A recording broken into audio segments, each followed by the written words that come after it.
Hey guys, welcome back to our YouTube channel. This side Mohit Hussain here. और आज की video के अंदर हम बात करने वाले हैं कि बोर्ड एग्जाम के अंदर क्या हम अपने वर्ड्स के अंदर या अपनी लैंग्वेज के अंदर आंसर लिख सकते हैं। क्योंकि बहुत सारे बच्चों के मन में ये डाउट रहता है कि अगर बोर्ड्स के अंदर हम अपने वर्ड्स के अंदर आंसर लिखते हैं तो हमें पता नहीं नंबर मिलेंगे या नहीं मिलेंगे। क्योंकि कुछ स्कूलों के अंदर जैसे प्री बोर्ड के अंदर हमारे एग्जाम्स होते हैं, वहाँ पे हम अपने वर्ड्स के अंदर कुछ आंसर को रिप्रेजेंट करके आते हैं, लेकिन टीचर हमारे जो नंबर काट लेता है, तो जिसकी वजह से हमारे साथ कुछ जो हमारे क्लासमेट्स होते हैं, बैचमेट्स होते हैं, तो जिसकी वजह से हम बोलते हैं यार उसका तो भी तो सेम ही लिखा तो, लेकिन उसको टीचर नंबर दे देता है, लेकिन वही सेम टू सेम लाइन अगर हम लिखते हैं तो हमारे नंबर जो है वो काट लिए जाते हैं। क्योंकि बहुत सारे बच्चों को ऐसा होता भी, इवन मेरे साथ भी हुआ था कि जब मैं स्कूल में पढ़ता था कि बहुत सारी चीजें ऐसे थी जिसमें मैं सेम टू सेम अपने फ्रेंड के साथ लिखा था, हम दोनों का ऑलमोस्ट क्वेश्चन मैच होता था, लेकिन मेरे नंबर काट लिए जाते थे, मेरे फ्रेंड्स को नंबर दे दिए जाते थे। जिसकी वजह से हमें ये चीज समझ नहीं आती थी कि क्या हम अपने वर्ड्स के अंदर आंसर लिख सकते हैं। अगर लिख सकते हैं तो हमें किन किन बातों का जो वो ध्यान में रखना पड़ेगा, जिसकी वजह से बोर्ड हमें जो है इस चीज के नंबर दे दे और हमारी जो थ्योरी है, हमारे जो अपने वर्ड्स है वो सही हो जाए। क्या ये चीज वैलिड है भी है या नहीं है, इस चीज के अंदर मैं डिटेल में मुझे ये सारी चीजें आपको बताऊंगा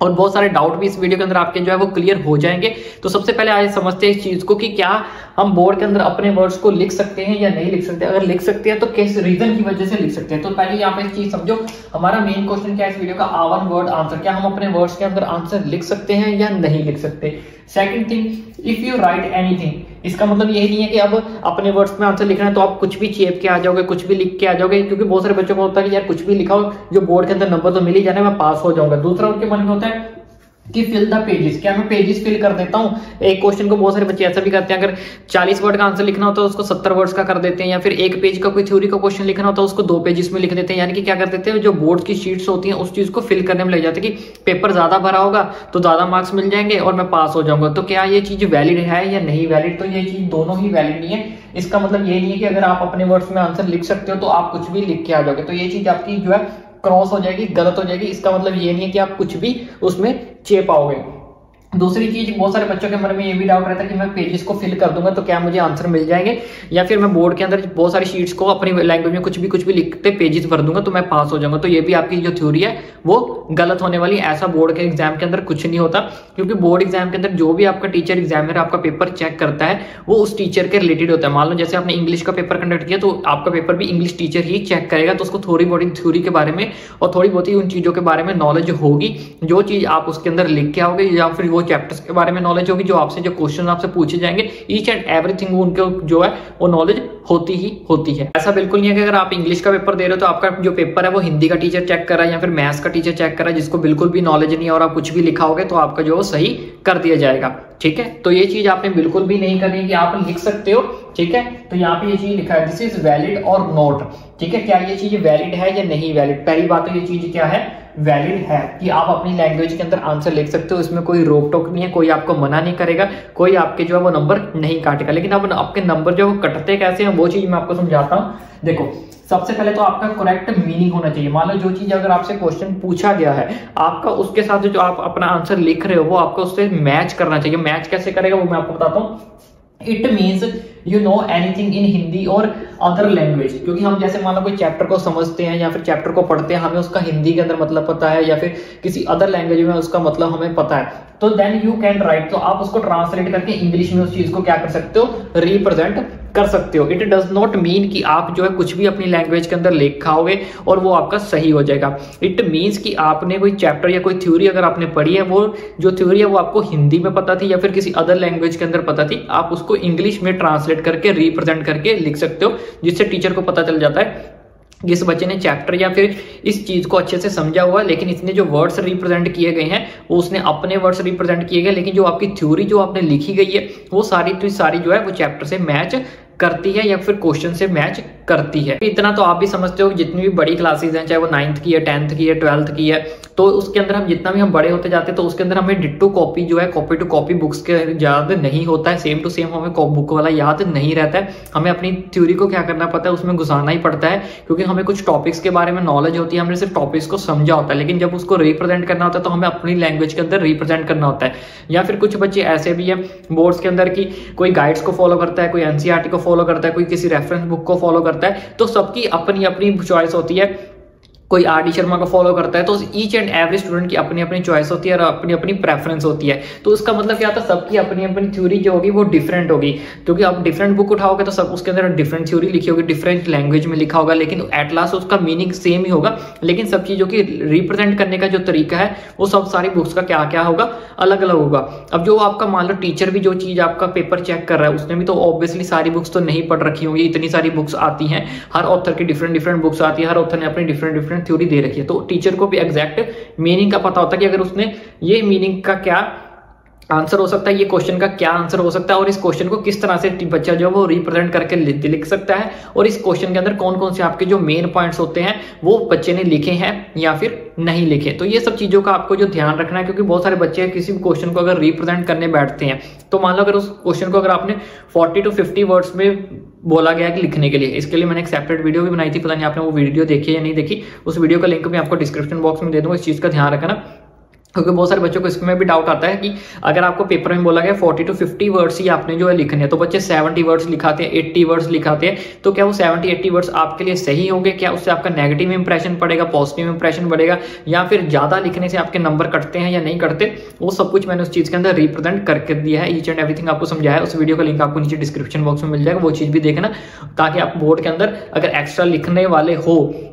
या फिर आप कुछ बच्चों को हैबिट होती है लिखते लिखते पता नहीं चलता कि इतने सारे वर्ड्स लिख दिए, बहुत सारी चीजों को उसमें 2 नंबर के क्वेश्चन को इतना बड़ा रिप्रेजेंट करके आ जाते हैं, या फिर पूरी थ्योरी लिख के आ जाती है, तो इसका क्या आपका पॉजिटिव इंपैक्ट पड़ेगा आपके ऊपर, या फिर नेगेटिव इंपैक्ट पड़ेगा, या फिर आपके नंबर कट सकते हैं नहीं कट सकते, सब कुछ उसमें बताया गया है। बच्चों अब मैं आपको बताने वाला हूँ 5 ऐसी कंडीशन, इन 5 कंडीशन को अपने माइंड में रख के आपने जो अपना आंसर है वो बनाना है। वो 5 कंडीशन क्या रहने वाली है वो मैं आपको समझा देता हूँ अच्छे से। तो सबसे पहले आपको बात करते हैं, हमारे पास जैसे कि आपको पता है हमारे पास 2 टाइप के सब्जेक्ट होते हैं, एक थ्योरेटिकल सब्जेक्ट होता है, एक हमारे पास न्यूमेरिकल टाइप के क्वेश्चंस आ जाते हैं, जैसे कि आपका सोशल साइंस हो गया, या फिर आर्ट्स वाला के बहुत सारे बच्चों के पॉलिटिकल साइंस हो गया, ये सारे हमारे इंग्लिश हो गया, हिंदी हो गया, ये सारे हमारे थ्योरेटिकल सब्जेक्ट्स के अंदर आते हैं, जहां पर आप इजीली अपने वर्ड से जो आंसर्स को बना सकते हो। वहीं दूसरी साइड हमारे पास कुछ सब्जेक्ट्स ऐसे होते हैं, जैसे हमारे पास अकाउंटेंट्स हो गया, अकाउंट्स का सब्जेक्ट हो गया, दूसरी साइड हमारे पास साइंस के न्यूमेरिकल्स आ जाते हैं, फिजिक्स हो गया। तो जो हमारे न्यूमेरिकल बेस्ड सब्जेक्ट्स होते हैं उनके अंदर हम न्यूमेरिकल्स को तो ऑब्वियसली आपको पता है हम अपनी तरफ से नहीं बना सकते, हाँ उसमें आप फॉर्मूले को ऊपर नीचे करके इंटरचेंज करके उसको अपना सॉल्यूशंस को जो है वो निकाल सकते हो। तो जो मेनली ये चीज रहने वाली है हमारे पास जितने भी थ्योरी बेस्ड सब्जेक्ट्स हैं उनके ऊपर जो ये चीज है वो वैलिड होने वाली है। दूसरी चीज आपको क्या करना है, आप थ्योरेटिकल सब्जेक्ट्स के अंदर अपने वर्ड्स के अंदर आंसर लिख सकते हो ऑब्वियसली, न्यूमेरिकल के अंदर आप अपने वर्ड्स को नहीं लिख सकते ऑब्वियसली, आपको ये सब चीजें पता ही होगी। और न्यूमेरिकल्स के अंदर आपको पता है न्यूमेरिकल्स या फिर मैथ्स जैसे सब्जेक्ट के अंदर आप फॉर्मूला को ऊपर नीचे कर सकते हो, उसमें आपका थ्योरी का कोई लेना देना नहीं है। दूसरी चीज का आपको जो ध्यान रखना है यहाँ पे है मार्क्स वाइज, क्योंकि बहुत सारे बच्चों को जैसे मैं आपको पहले भी एक चीज बोली थी, मार्क्स का आपको बहुत ज्यादा क्या करना है, ध्यान रखना है कि आपको जो क्वेश्चन हो कितने मार्क्स में पूछा गया है, वो आपको 2 मार्क्स में पूछा गया, 3 मार्क्स में पूछा गया, और उसकी जो है वर्ड्स लिमिट कितनी है। क्योंकि बहुत सारे बच्चे अपनी तरफ से जैसे आंसर बनाना शुरू कर देते हैं, या फिर उनको पूरी स्टोरी पता है, वो पूरी की पूरी स्टोरी चेप पाते हैं, पूरा का पूरा पेज भर देते हैं, ये चीज देखते नहीं कि वो क्वेश्चन आपको 2 मार्क्स में पूछा गया या 3 मार्क्स में पूछा गया है। तो इस चीज का आपको खास करके ध्यान रखना, अपने टीचर को चिढ़ाना नहीं है, क्योंकि टीचर जितना ज्यादा आपको क्वेश्चन को पढ़ेगा, जितना ज्यादा आप लेंथी लिखोगे और वो क्वेश्चन सिर्फ 2 नंबर का हुआ, तो टीचर फालतू में उस चीज के ऊपर क्या होगा, फ्रस्ट्रेट होगा, वो फालतू में उस चीज का आपका सारा गुस्सा आपके पेपर के ऊपर निकालेगा। तो ऐसी चीजें आपको बिल्कुल भी नहीं करनी है। हमेशा ये कोशिश करनी है कि टीचर फटाफट आपका पेपर चेक करके साइड पे रख दे और अच्छे से हमें नंबर दे दे। तो इस चीज का आपको ध्यान रखना है कि वो जो क्वेश्चन है वो आप कौन सा क्वेश्चन आप अपने वर्ड्स में लिख रहे हो, वो क्वेश्चन कौन सा है, वो आपका शॉर्ट क्वेश्चन है या फिर वो आपका लॉन्ग क्वेश्चन है, या कितने वर्ड्स के अंदर पूछा गया है, उसकी वर्ड लिमिट्स क्या है, या फिर कितने मार्क्स में पूछा गया, 2 नंबर का है, 3 नंबर का है, या फिर 5 मार्क्स का है। क्योंकि मैंने पर्सनली भी ऐसे बहुत सारे बच्चों को देखा है कि वो उनको क्या करता होता है, पूरा टॉपिक के बारे में नॉलेज होती है जो उनको हिंदी में अच्छे से समझाया गया होता है, तो वो क्या करते हैं, उनको समझ ही नहीं आती कि इस क्वेश्चन के अंदर क्या चीज पूछी गई है, वो देख लेते हैं बस क्वेश्चन 5 नंबर में आ गया, तो पूरा टॉपिक के अंदर जो जो चीजें पड़ी होती है ऊपर से लेके नीचे तक सारे की सारी लाइंस जो है उसकी लिख के आ जाते हैं। फिर चाहे उसकी 10 लाइन्स बन जाए, 15 लाइन्स बन जाए, 20 लाइन्स बन जाए, 22 लाइन्स बन जाए, आधा पेज बन जाए, 2 पेजेस बन जाए, बस लिखते जाएंगे। इससे आपका टाइम वेस्ट भी होगा और उसका कोई चीज का बेनिफिट बिल्कुल भी नहीं होगा। उसके बाद क्या करना है आपको, just right the main words and sufficient answer. आपको क्या करना है, सिर्फ मेन वर्ड्स आपको सोचने हैं कि उस क्वेश्चन के अंदर आपसे कौन सी चीज पूछी गई है और उसके कौन कौन से मेन वर्ड्स जो वो रहने वाले हैं। क्योंकि अगर 2 मार्क्स का क्वेश्चन है उसके अंदर आपको पता ही होगा हमारे पास 40 to 70 वर्ड्स की लिमिट होती है, इसके अराउंड ही आपसे पूछे जाते हैं। तो उसके अंदर आपने सिर्फ क्या करना है, अपने मेन वर्ड्स को आपने क्या करना है, जो आपने उसमें से फाइंड आउट करना है कि क्वेश्चन के अंदर कौन कौन से मेन वर्ड्स है, उसके रिलेटेड आपने क्या करना है, अपनी तरफ से बना के उसको लिख देना है, या फिर जो सफिशिएंट आपका आंसर लगता है आप उसको अपनी लैंग्वेज में ट्रांसलेट करके उसको लिख सकते हैं। या फिर आपने जैसे मैंने आपका अकॉर्डिंग टू वेटेज यानी कि 2 मार्क्स का क्वेश्चन है, 3 मार्क्स का या 5 मार्क्स का, उसके अकॉर्डिंग आपने उस चीज को क्या करना है, अटेम्प्ट करना है। तीसरी चीज का आपको सबसे पहले क्या ध्यान रखना है, वर्क ऑन बेसिक ग्रामर। मैं ये नहीं बोलूंगा कि हर बच्चे को एडवांस लेवल की ग्रामर आनी चाहिए, लेकिन कम से कम बेसिक लेवल की तो आनी चाहिए, ताकि आप अपनी तरफ से जो अगर आप अपनी वर्ड्स में कोई क्वेश्चन को बना रहे हो, अटेम्प्ट कर रहे हो, आंसर बना रहे हो, तो कम से कम आपको बेसिक जो है ग्रामर वो आनी चाहिए, ताकि आप इजीली जो है सेंटेंस को बना पाओ और समझ पाओ कि जैसे ग्रामर का क्वेश्चन आ जाता है इंग्लिश के अंदर, तो आपको समझ आ जाए कि इसके अंदर मैं इज लगा रहा हूँ, एम लगा रहा है या दा लगाना है, या फिर बाकी पोर्शंस भी जैसे इंग्लिश का पेपर देना है, साइंस का पेपर देना है, कम से कम आपकी थोड़ी बहुत ही ग्रामर तो ठीक हो ना, कि आपका इजीली आप क्या कर सकते हैं, that you can make sentence easily, ताकि आप जो अपने सेंटेंस है उनको इजीली जो है वो बना सको और अच्छे से समझ सको कि क्या मैं लिख रहा हूँ, क्या उसकी कोई सेंस बन भी रही है या फिर नहीं, सेंस नहीं बन रही है। क्योंकि इतना टीचर ऑब्वियसली जो आपका पेपर चेक है वो समझ तो सही कहेगा कि जो आपने सेंटेंस लिखे है बेशक चाहे वो बेसिक ग्रामर में लिखे, लेकिन आप जो चीज को रिप्रेजेंट करना चाहते हैं वो अच्छे से रिप्रेजेंट हो भी रही है या नहीं हो रही, इसलिए आपके स्कूल के अंदर नंबर जो है वो कटते हैं। क्योंकि जो चीज हम रिप्रेजेंट करना चाहते हैं वो एक्चुअल में वो ग्रामर की जो वजह से प्रॉब्लम्स आ जाती हैं, वो चीज हमारी एक्चुअल लैंग्वेज में अगर हम पढ़ना चाहो उसको हिंदी में ट्रांसलेट करो, तो वो चीज की एक्चुअल में ग्रामर की वजह से वो क्या करती है, वो लाइन बन नहीं पाती, लेकिन हमारी तरफ से वो लाइन क्या होती है, बिल्कुल सही होती है, क्योंकि हमने तो उसको पूरे अच्छे से बनाकर लिखा होता है। तो उसमें सबसे बड़ी मिस्टेक यही होती है, तो जिसकी वजह से हमारे जो नंबर है वो काट लिए जाते हैं। तो आपके जो सेंटेंस उसी हिसाब से बनाने हैं। मैं ये नहीं बोलूंगा, अगेन रिपीट करो कि आप एडवांस लेवल की ग्रामर सीखो, लेकिन कम से कम आपको बेसिक लेवल की ग्रामर आनी चाहिए, ताकि आप इजीली अपने सेंटेंस को बना सको। ठीक है, उसके बाद रेलिवेंट आंसर। यहाँ पे बहुत सारे बच्चे क्या करते हैं, जैसे मैंने आपको पहले बताया, कुछ भी चेप आते हैं, कुछ भी लिखा हो कि बस बोर्ड है फटाफट चेक हो जाएगा, नंबर लिख जाएगा, मैं 2 पेज भर दूंगा, कौन सा टीचर पढ़ेगा, ऐसा बिल्कुल भी नहीं होता। जो क्वेश्चन आपसे पूछा गया उस क्वेश्चन में से क्या करना होता है, आपको मेन वर्ड्स आपको फाइंड आउट करने होते हैं कि कौन सा जो क्वेश्चन है उसके अंदर मेन वर्ड्स क्या है। जैसे मेन वर्ड्स आपका एसिड है या फिर बेस है या फिर कोई न्यूमेरिकल्स है, उसमें क्या क्या गिवन है, तो उसके रिलेटेड आपको फॉर्मूला लगाना होता है, या फिर उसके रिलेटेड आपको थ्योरी लिखनी होती है। तो उस चीज से आपको मेन वर्ड फाइंड आउट करना होता है। अब लेकिन अगर आपको ये बिल्कुल भी नहीं पता चलता कि यार इस क्वेश्चन में मुझे कुछ भी हिंट नहीं मिल रहा, मुझे सिर्फ अपनी तरफ से आंसर बनाना है, लेकिन मुझे क्वेश्चन में कुछ नहीं पता चल रहा कि मैं क्या लिखूं, या फिर कुछ क्वेश्चन ऐसे आ जाते हैं जो हमें बिल्कुल भी नहीं आते, तो उसको कैसे अटेम्प्ट करना है, उसके लिए मैं एक सेपरेट वीडियो बनाऊंगा। तो अगर आप उसकी वीडियो चाहते हो तो कमेंट करके जरूर बताना कि अगर कोई क्वेश्चन एग्जाम के अंदर, बोर्ड एग्जाम के अंदर बिल्कुल भी ना आता हो तो हम क्या करें, तब उसका आंसर कैसे लिखें कि हमें टीचर की तरफ से उसके जो मार्क्स मिल जाए। तो उस टाइम पे आपको कुछ स्मार्ट वर्क करना होता है। वो स्मार्ट वर्क कब कैसे करना है,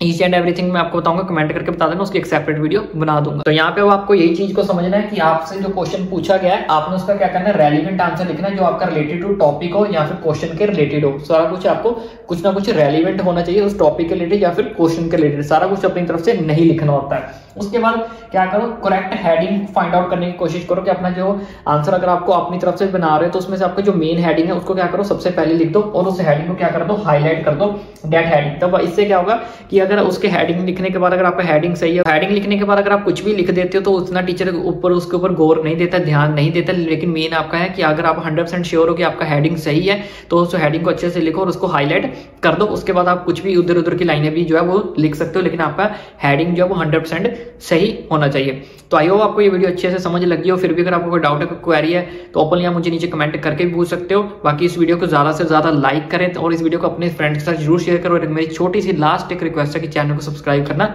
ना भूलें।